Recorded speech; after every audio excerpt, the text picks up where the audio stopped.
I was declared I should never have been born by my own mother. So I erased myself from the family, cut all contact, and watched years of favoritism detonated. Buckle up because this one's a ride. I'm Jake, 32, male, and I've spent my entire life being the backup kid. You know the type, the one who exists to make the golden child look better by comparison. My younger brother Tyler, 28, male, has been the star of our family since he took his first breath. Kid could set the house on fire, and mom would praise his initiative. Growing up, the favoritism wasn't even subtle.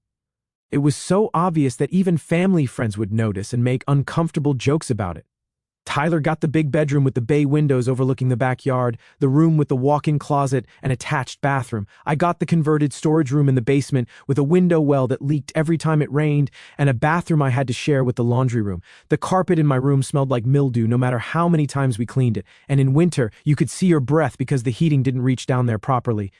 Tyler got a car for his 16th birthday, a freaking Mustang that Dad spent 3 months restoring in the garage. I remember watching them work on it together on weekends, Dad teaching Tyler about engines and transmissions, both of them covered in grease and laughing about something. I'd ask if I could help, and Dad would tell me to go do my homework or mow the lawn. That car became Dad's pride and joy, and Tyler didn't even appreciate it.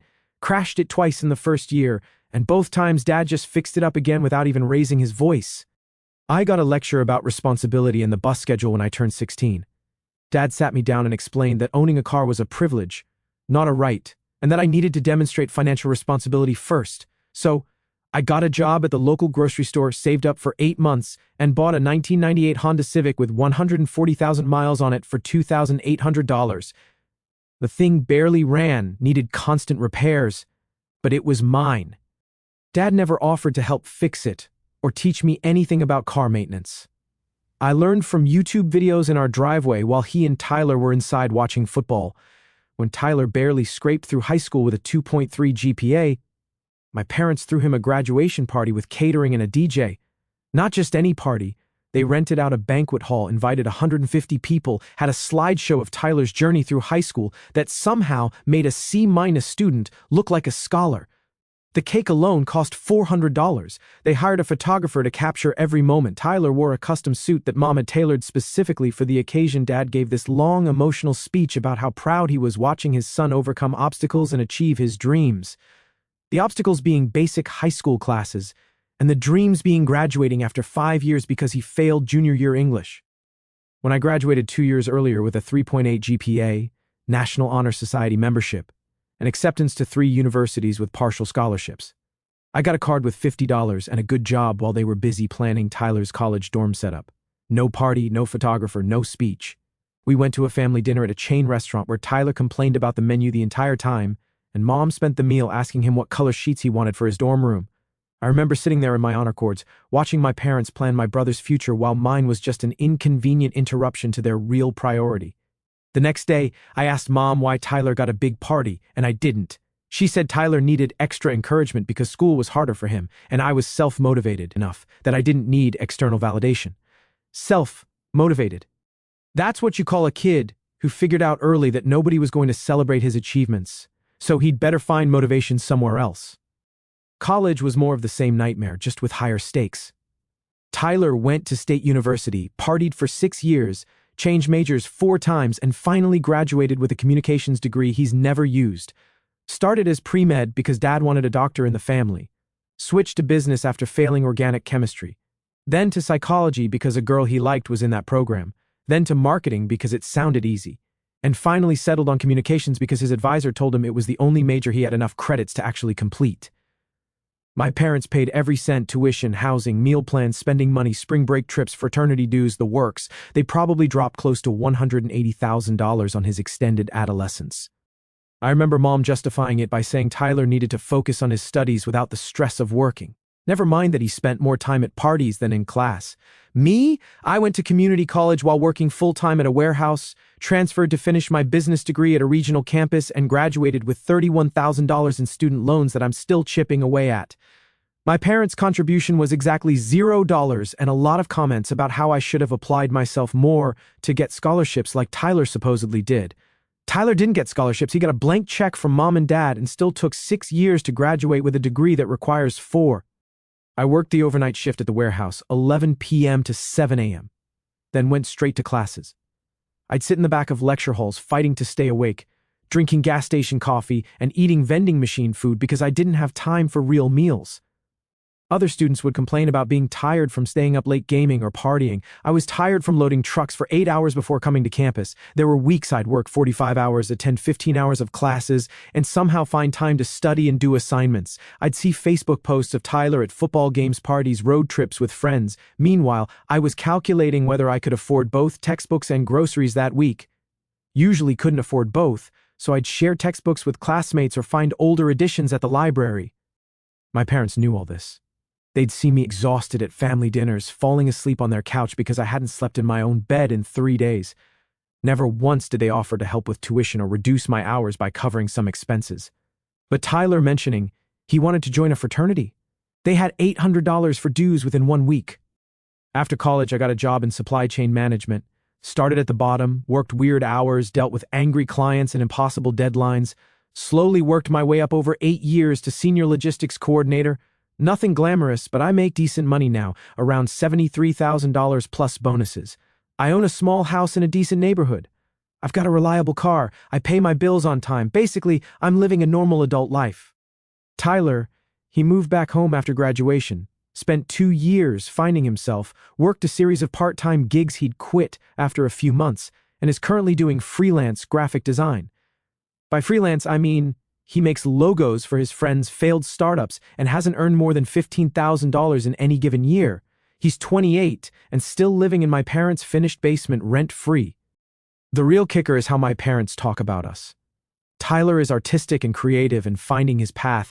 I'm too focused on money and missing the bigger picture. Tyler's lack of employment is following his passion. My stable career is settling for corporate mediocrity. Every family gathering is the same exhausting performance. Mom asks Tyler about his latest project like he's Michelangelo painting the Sistine Chapel. He'll talk for 30 minutes about some logo design that paid him $200, and she'll nod along, asking detailed questions about his creative process and artistic vision. Dad will chime in with observations about Tyler's business acumen and entrepreneurial spirit. They'll discuss his portfolio like it's a museum exhibition. Everyone sits there pretending that designing a logo for your buddy's failed startup is equivalent to running an actual business. Then Mom turns to me and asks if I'm still doing that warehouse thing. Not how's work or what projects are you managing, just that warehouse thing, said with this tone that suggests I'm doing something vaguely embarrassing that she'd rather not discuss in detail. I manage supply chains for a regional manufacturing company. We handle logistics for 17 states, coordinate with over 40 vendors, and I'm responsible for inventory systems that track millions of dollars in products. I coordinate shipments worth more than my parents' house, solve complex distribution problems, and manage a team of people who actually depend on me to know what I'm doing. But sure, it's that warehouse thing. I tried explaining my job once at Thanksgiving, got about 3 sentences in before Tyler interrupted with a story about some Instagram influencer who wanted him to design their logo. Everyone's attention immediately shifted to him, and I just sat there with my half-finished explanation hanging in the air like a forgotten thought. Tyler's girlfriend, Brooklyn, is cut from the same cloth as him. She's a lifestyle influencer with 3,000 Instagram followers, most of whom are definitely bots based on the engagement rates. She posts photos of smoothie bowls and sunset yoga poses while living off Tyler's allowance from our parents. An allowance that I just found out is $800 a month. Tyler's getting basically a free salary for existing while I worked overnight warehouse shifts to pay for community college. Brooklyn's content is exactly what you'd expect. Generic, inspirational quotes overlaid on stock photos, sponsored posts for diet teas that probably don't work, and endless photos of her doing yoga in expensive athleisure wear. She once told me she was building an empire and asked if I wanted to invest in her personal brand expansion. I asked what that meant. She said she needed $5,000 for a professional photo shoot and some Instagram advertising. I declined. My girlfriend, Lily, is a middle school teacher. She works her butt off for a modest salary, spends her own money on classroom supplies, and genuinely cares about her students. She's smart, kind, funny, and way too good for me. We've been together 4 years, talking about engagement, building a real future together. But according to my family, Brooklyn's Instagram lifestyle is more impressive than Lily's actual career educating children. Mom constantly asks when I'm going to find someone with ambition like Brooklyn. The irony would be hilarious if it wasn't so infuriating. The breaking point came 3 months ago. Tyler announced he was proposing to Brooklyn, and my parents immediately started planning an engagement party. Not a small gathering, a full production with a guest list of 80 people, catered food, an open bar, the works. Dad called asking me to contribute to the party fund. They were planning to spend around $8,000 on this thing and wanted me to chip in $2,000 since I was doing so well financially. Meanwhile, Tyler wasn't contributing anything because he was saving for the ring with money our parents gave him. I actually laughed on the phone. I told Dad I wasn't funding Tyler's engagement party when Tyler wasn't even funding his own engagement ring. Dad went quiet for a second, then said, "Family helps family," and I was being selfish, coming from people who paid $0 toward my education while funding Tyler's 6-year party degree. I told Dad I'd think about it and hung up. Didn't think about it. Not for a second. 2 weeks later, Mom called. She was upset I hadn't sent money for the party. They'd budgeted expecting my contribution, and now they were short. They'd already put deposits down on the venue and caterer based on the assumption I'd come through with the $2,000. I reminded her I never agreed to contribute, never said yes, never implied yes, never even considered it. She said she assumed I'd do the right thing as Tyler's brother, that family supported family during important moments, that she'd raised me better than to abandon my brother when he needed me. The right thing would have been you treating both your kids equally, I said, but we're way past that conversation. Mom got defensive immediately. They'd always treated us the same, she insisted. Her voice had that edge it gets when she knows she's wrong but refuses to admit it. Any differences were because Tyler needed more support due to his creative nature. I was always more independent and didn't need as much help. I was the responsible one who could handle things on his own. This was the narrative they'd constructed over the years. Tyler needed more because he was sensitive, artistic, finding himself. I needed less because I was independent, capable, self-sufficient. Funny how independent really meant ignored, and self-sufficient meant we didn't feel like helping you. I brought up specifics because I was tired of the vague justifications. Tyler's car versus my bus pass. How did a vintage Mustang serve his creative nature? His fully funded 6-year college vacation versus my student loans that I'll be paying until I'm 40? Him living rent-free at 28 while I paid $400 a month starting at 19 years old to live in their basement. She had explanations for everything. Of course, the car was necessary for Tyler's social development. He needed to be able to attend events and maintain friendships. I'd wanted the independence of student loans to build credit and learn financial responsibility. Tyler needed time to find his passion, and charging him rent would have added pressure that might have stifled his creativity. Every excuse was garbage, and we both knew it. But she delivered each one with this conviction, like she'd practiced these justifications so many times she'd actually started believing them. "You've always been jealous of your brother," she said finally, playing her trump card. That's when I knew we'd crossed into territory we couldn't come back from. I wasn't jealous of Tyler. I pitied him. He was 28, living in our parents' basement, earning poverty wages, completely unprepared for real life. What exactly was I supposed to be jealous of? Mom's voice went cold. At least Tyler knows how to be grateful. At least he appreciates what we do for him. "You've always been difficult, always complaining, always making everything about you." "Everything is about Tyler," I shot back. "It's been about Tyler for 28 years maybe. If you were more like him, we'd want to help you more." That line hit different, not because it hurt, but because it revealed what she'd been thinking all along. They chose not to help me because I wasn't Tyler, not because I didn't need it, not because I was more independent, but because I wasn't him. "Forget the party money," she said. "Just forget it. We'll figure it out ourselves like we always do. We don't need anything from you." Something snapped. All those years of being second choice, all the double standards, all the excuses, it crystallized into one moment of absolute clarity. "Good," I said, "because from now on you're getting nothing from me. Don't be dramatic, I'm serious. You don't need anything from me? Great. Consider this relationship over." She laughed, actually laughed like I'd told a joke. "You're going to stop talking to us because we asked you to help with your brother's engagement party? That's ridiculous. No, I'm going to stop talking to you because you've made it clear for 32 years that I'm the backup kid, the one who exists to make Tyler look good by comparison. I'm done with that role. You're being childish, maybe, but I'm also done. Fine. If that's how you feel, maybe I wish you were never born. Would have saved us a lot of trouble." There it was, the thing she'd probably thought 1,000 times but finally said out loud, "I wish you were never born." I went quiet. The phone felt heavy in my hand. Mom was breathing hard on the other end, probably realizing she'd crossed a line but too stubborn to take it back. "Okay," I said calmly. "Consider your wish granted. From this moment forward, act like I was never born. Don't call, don't text, don't show up at my house. I don't exist to you anymore. Jake, don't be..."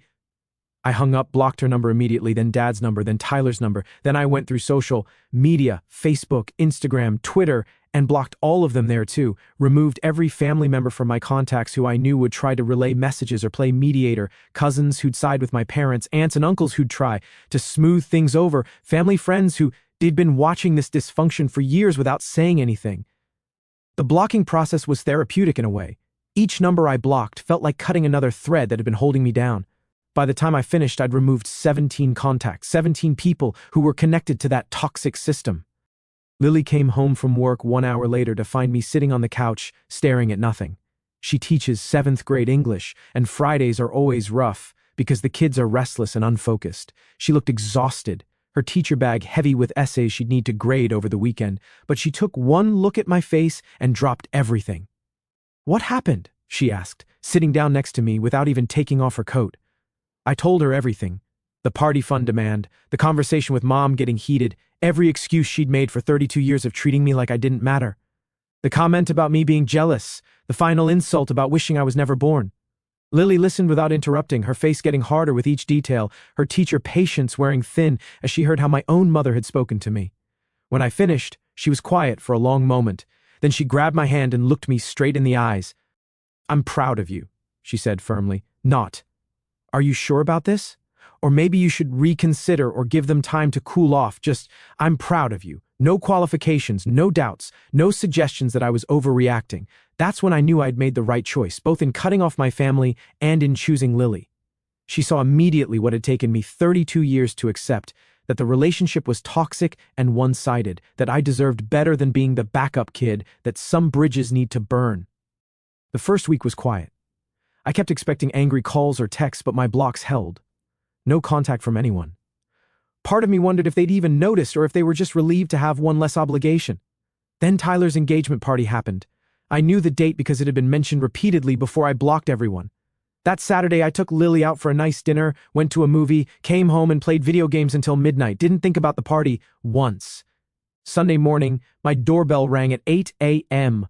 I opened it to find my Aunt Rachel standing there looking uncomfortable. Rachel is my mom's younger sister. She's always been the reasonable one in the family, the person who'd actually listen when I complained about the favoritism. She'd nod sympathetically, but never actually do anything about it.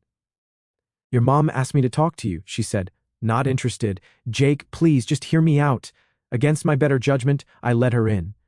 Lily was still asleep, so we sat in the kitchen while I made terrible coffee. Rachel explained the party had been a disaster, not because I wasn't there, they barely noticed that. It was a disaster because without my $2,000 contribution, they'd had to scale back significantly. Instead of the fancy venue they'd wanted, they used my parents' backyard. Instead of a catering company, Mom and her friends made food.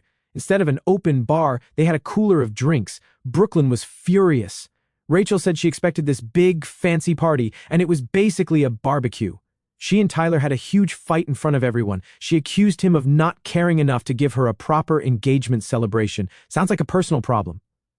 "Tyler feels terrible. He thinks you sabotaged his party on purpose." I actually laughed. I sabotaged his party by not giving him money I never agreed to give? That's some creative logic. Rachel looked uncomfortable. "Your mom is really hurt?" "She didn't mean what she said on the phone." "Yes, she did. She meant every word. She wished I was never born, so I'm making that wish come true. She was angry." People say things they don't mean when they're angry. "Rachel, I've had 32 years to observe how my parents treat me versus how they treat Tyler. That comment wasn't a slip of the tongue. It was the truth finally coming out."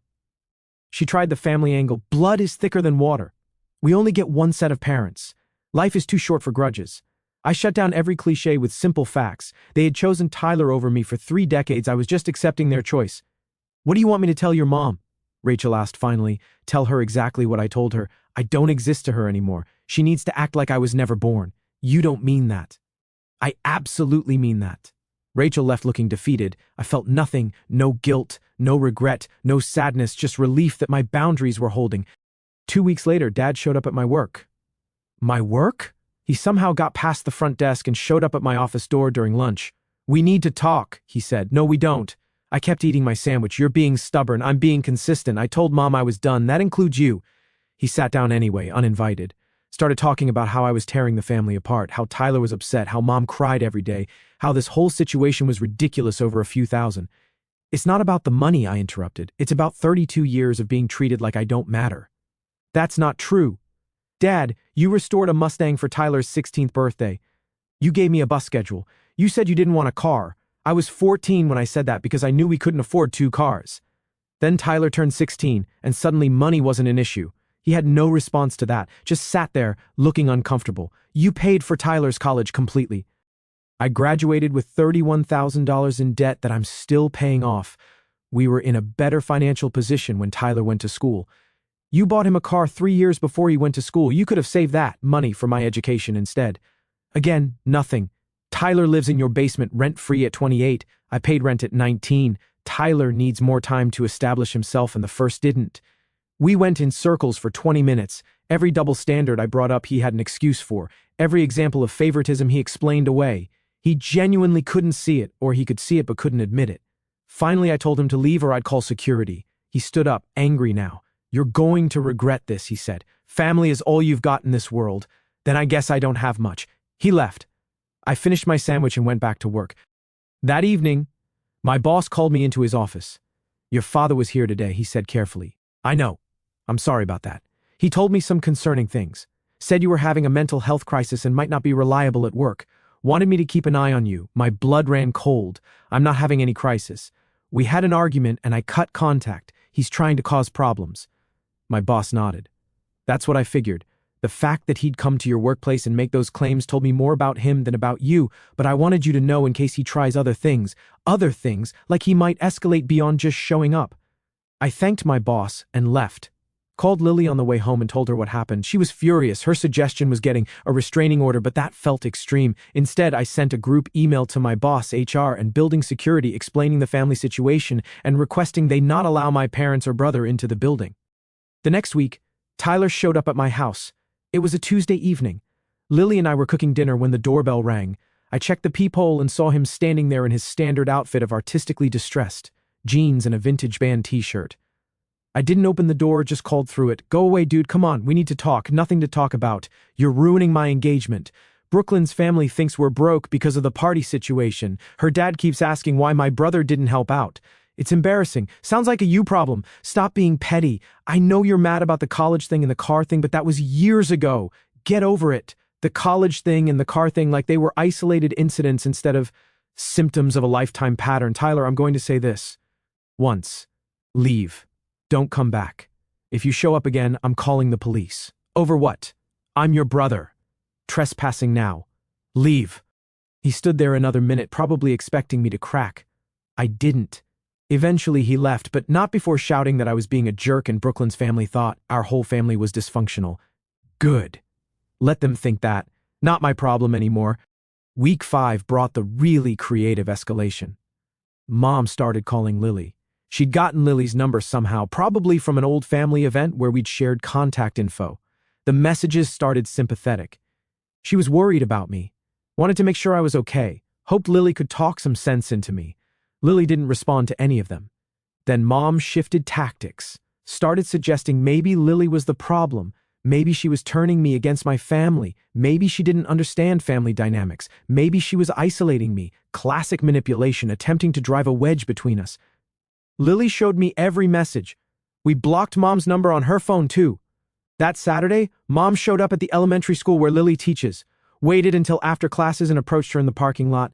Lily called me immediately. Your mom is here. She's crying and saying she just wants to talk to you. Don't engage. Get in your car and leave. She's blocking my car. I told Lily to call the school security officer. Mom was removed from school property and warned about trespassing. Lily filed a formal report with the principal explaining the situation. They flagged Mom's name in their security system. This was getting out of hand. They'd gone from asking me to reconsider to actively harassing me and the people around me. I talked to a lawyer friend who suggested documenting everything and considering a restraining order if it continued. Month 2 brought an unexpected twist. My uncle Dave reached out. Dave is Dad's brother, and we'd always gotten along okay. He wasn't asking me to reconcile. He wanted to tell me something. We met at a diner across town. Dave looked uncomfortable, kept stirring his coffee without drinking it. I'm not here to take sides, he started, but you should know what's being said about you. Apparently, my parents had been telling people I'd had a breakdown. that I'd become unstable and cut off the family without reason, that I'd always been troubled and they'd tried to help, but I refused. They were painting themselves as victims of my mental illness. Mom's telling people you threatened her, Dave said, that you called her horrible names and said violent things. She's saying she's afraid of you. This was beyond simple manipulation. This was character assassination. They were creating a narrative where I was dangerous, unstable, the villain, where they were innocent victims of my irrational behavior. None of that happened, I said. I know, I've known you your whole life. You're probably the most stable person in that family, but they're committed to this story. Why are you telling me this? Dave shrugged. Because it's wrong and because I watched them do the same thing to you for years. The favoritism, the double standards. I saw it. Most of us saw it. We just didn't say anything. Why not? Because it wasn't our place. Because your parents are adults who make their own choices. Because getting involved in other people's family dynamics is complicated. He paused. But this is different. They're lying about you, damaging your reputation. That's too far. I thanked Dave for the heads up. I asked if he'd be willing to make a statement if it came to legal action. He said yes without hesitation. Armed with Dave's information, I sent a clear message through my lawyer to my parents. Stop spreading false information about me. Stop contacting my workplace. Stop contacting Lily. Stay away from our properties. Any further contact would result in legal action, including restraining orders and a defamation suit. The lawyer's letter worked. Sort of. Direct contact stopped, but the rumor mill didn't. Extended family members kept trying to reach out as mediators. Some bought my parents' story about me being unstable. Others just wanted everyone to get along. I maintained my position. No contact meant no contact. I wasn't interested in mediation, family therapy, or reconciliation. The bridge wasn't just burned. It was nuked from orbit, and the ashes scattered. Month 3 brought Tyler's wedding planning. Apparently, Brooklyn had gotten over her disappointment about the engagement party, and they'd set a date for 6 months out. According to my Aunt Rachel, who still occasionally updated me despite my preferences, it was going to be a big, expensive affair. Dad had asked Tyler if he wanted me as a best man. Tyler said no. He'd rather have his friend Brandon, someone who actually supported his relationship. Good. Saved me from having to decline. But here's where it got interesting. Brooklyn's parents were old-school traditional. They expected the groom's family to host certain events and contribute to specific wedding costs. When they found out Tyler's brother wasn't involved, they started asking questions.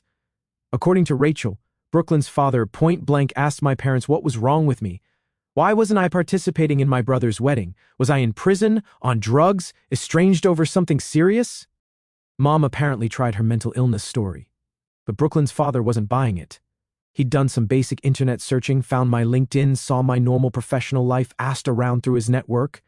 I wasn't unstable. I was a functioning adult with a good job and clean record. So he pushed harder. What had actually caused the rift? The truth came out eventually, not from my parents, but from various family members Brooklyn's father spoke to. The favoritism, the college funding disparity, the party fund drama, Mom's comment about wishing I was never born. Brooklyn's father was reportedly furious, not at me, at my parents. He came from a large family where everyone was treated equally. The idea of parents openly favoring one child over another was unacceptable to him. He apparently told Tyler that maybe he should consider whether Brooklyn really wanted to marry into a family with such dysfunction. Tyler panicked, called me from a number I didn't recognize. I answered without thinking. "Dude, you're destroying my life," he said immediately. "Tyler, Brooklyn's dad thinks our family is screwed up because of you. He's questioning whether she should marry me. Her mom is asking all these questions about how we were raised. This is a nightmare. Sounds like a personal problem. You need to fix this. Come to dinner. Talk to Brooklyn's parents. Show them you're not some crazy person. I'm not the one who told them I was crazy. That was Mom, whatever. Just fix it." "No. What do you want? An apology? Fine. I'm sorry you're upset about the college stuff. There. Now fix this. I don't want anything from you. I want you to leave me alone. You're really going to let me lose Brooklyn over this? You're not losing Brooklyn over me. You might lose her because she's realizing what kind of family you come from. That's not my fault." He started getting angry, calling me selfish and petty. I hung up and blocked that number too, but the damage was done. Brooklyn started having serious doubts about marrying Tyler. Not because of me specifically, but because of what my absence revealed about my parents' character. If they could treat one son so differently from another, what did that say about their values? Her father was even more direct. He told Tyler he wouldn't give his blessing for the marriage unless some serious family issues got resolved. He wanted to see my parents acknowledge what they'd done and make genuine efforts to repair the relationship with me. My parents predictably refused. They hadn't done anything wrong. Any problems were because of my attitude and unrealistic expectations. They'd treated both sons fairly, and I was just ungrateful.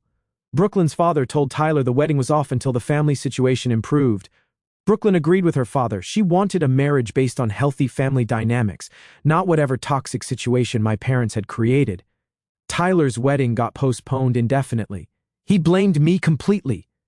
Started posting vague things on social media about family betrayal and fake people. I'd blocked him, but Lily showed me screenshots from mutual acquaintances. Month 4 was quiet. No contact attempts, no escalation, just silence. I wondered if they'd finally accepted the situation or if they were regrouping for another approach. Turned out it was neither. They were dealing with consequences. Uncle Dave called with an update. Tyler had moved out of my parents' basement. The postponed wedding and Brooklyn's ultimatums had forced him to get his life together. He'd gotten a real job doing IT support at a mid-sized company. Not glamorous, but steady income. He and Brooklyn had moved into a small apartment together. More interesting, Brooklyn had insisted on premarital counseling, focusing on family dynamics and boundaries. She'd made it clear she wouldn't marry into a family that practiced the kind of favoritism mine had demonstrated. Tyler was apparently in counseling, trying to understand his own complicity in the dysfunction. Your brother's growing up, Dave said painfully, but he's growing up. Good for Tyler, I guess. Didn't change anything for me. Even more interesting, my parents were facing social consequences. Other family members had started distancing themselves after hearing the full story. Cousins who'd always been close to Mom were suddenly busy when she called. Dad's weekly poker night dissolved when 3 of the 5 regular players decided they didn't want to associate with someone who treated his kid that way. The church community they'd been active in for 20 years was asking questions. Someone had mentioned the situation to the pastor during a counseling session. He'd apparently given my parents a gentle suggestion that they reflect on their parenting choices and consider making amends. They'd stopped attending church rather than face those conversations. They're becoming social pariahs, Dave said. Not completely, but people are treating them differently now. They're facing consequences for the first time. Month 5 brought the letter, not a text or email, an actual handwritten letter, delivered by certified mail from Dad. It was 3 pages long, started with a lengthy explanation of their parenting philosophy, how they'd tried to meet each child's unique needs, how they'd always loved both of us equally, even if they expressed it differently. Then it shifted to justifications. The car situation was about Tyler needing social opportunities I didn't care about. The college funding was about their financial situation changing. Tyler living rent-free was temporary help during a difficult time. Page 3 finally got to something resembling an apology. They were sorry I felt hurt. Sorry I'd misunderstood their intentions. Sorry our relationship had deteriorated over a misunderstanding about the engagement party. The letter ended with an invitation to family counseling with a mediator of my choosing. They wanted to repair the relationship and help me understand their perspective better. I read it twice, showed it to Lily. She summarized it perfectly. That's not an apology. That's a justification with an apology filter. She was right. The entire letter was about them, their intentions, their perspective, their pain. The only thing they were sorry about was that I'd misunderstood them. They weren't sorry for what they'd done. They were sorry I'd reacted to it. I didn't respond to the letter, just filed it away in case I needed documentation later. 2 weeks later, Tyler reached out through LinkedIn of all places. Professional network messaging seemed like a weird choice. But maybe he figured I couldn't block him there without looking petty to professional contacts. His message was different from the phone call, more measured, less demanding. I've been in counseling like Brooklyn wanted, talking about family stuff, realizing some things I didn't see before. You were right about the favoritism. I didn't see it because I was the one benefiting from it. That was wrong. I'm sorry. I wrote back one sentence. Good luck with that. Not mean, not encouraging, just acknowledgement. He'd apologized. I'd acknowledged it. That's all our relationship could be. Last week, Aunt Rachel texted one final time. Mom had asked her to reach out about the engagement. Apparently, they'd heard through mutual Facebook connections. She wants to come to the wedding. She's very hurt she wasn't told. I replied, she told me she wished I was never born. I'm making that wish come true. She doesn't get to participate in the life she wished didn't exist. Rachel didn't respond after that. So here I am, planning a wedding without the people who raised me. Building a life with someone who actually sees me as more than a backup option. Creating a family based on choice rather than obligation. If you enjoyed this video, please hit that subscribe button.